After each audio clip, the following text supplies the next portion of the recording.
Why does Linux have so many folders like /etc/usr and /var? And what do they actually do?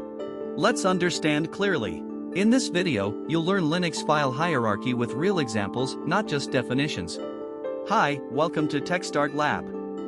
Let's understand Linux file hierarchy in the easiest way. Linux uses a tree-like structure. Everything starts from the root directory called /, and all files branch out from it. There are no drives like C or D, everything is inside one structure. Linux follows something called the File System Hierarchy Standard, or FHS. It defines where files and directories should be placed, so all Linux systems stay consistent. When you run ls/ in Ubuntu, you see these directories. This structure follows FHS and is common across most Linux systems.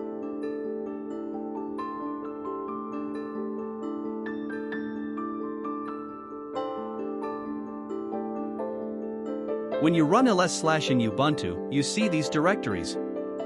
This structure follows FHS and is common across most Linux systems.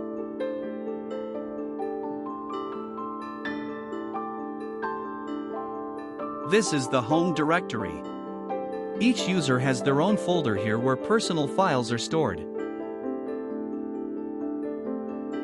Next, ls/bin. This directory contains essential commands like ls, cp, and mv that are used in Linux.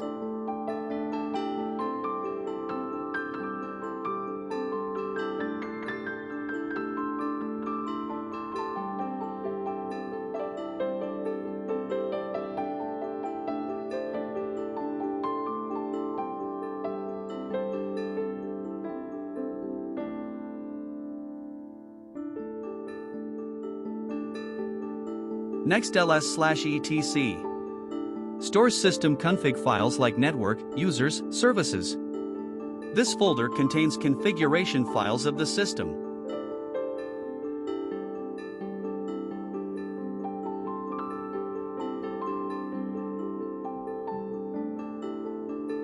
For example, this file stores user account information. Next, ls/var stores logs, cache, and variable data that changes frequently. For example, system logs are stored inside varlog. In /var/log can see the real system logs like syslog.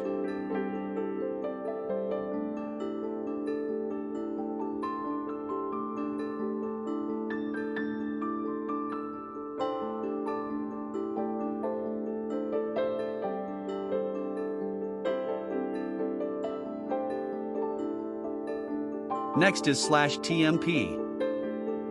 Stored temporary files, often cleared after reboot. Next is /usr. This is a very important directory. It contains most of the user programs, applications, and libraries. In modern Linux, some directories are merged into /usr like /bin, /sbin, and /lib to simplify the system. When we do lsld, then it shows the only directory info. You can see it is not a real directory, it's actually a symbolic link pointing to /usr/spin. Next is /root. It is the home directory for the root user, just like normal users have home directory and /home. Separate home directory for admin user. Next is /dev. In Linux devices like disk, keyboard are treated as files. This represent hardware devices.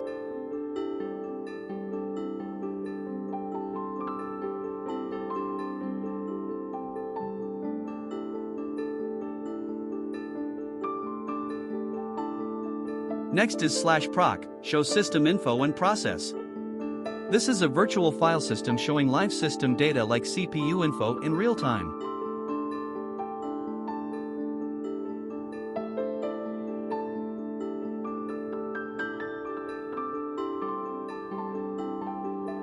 Next is /boot.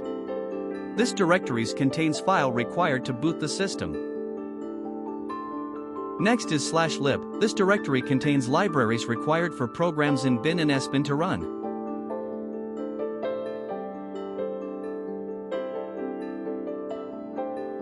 /media and /mnt are used to access external storage like USB drives. MNT is used for manually mounting external storage like hard disk. And media is used for automatic mounting of USB drive and removable devices. Next is /snap. Used in Ubuntu to manage snap packages. It's a modern way of installing applications. Next is /run. Stores temporary runtime data like process IDs and system information while the system is running. Next is /lost plus found. Used to recover files after system crashes on disk errors. Usually empty unless recovery happens. This is /s or v. It is used to store data for services like web servers or FTP, though it is often empty in many systems. Now /sbin. Contains system-level administrative commands like reboot and shutdown. Often merged into /usr/sbin in modern Linux. Next is /swap file. This is not a directory but a file.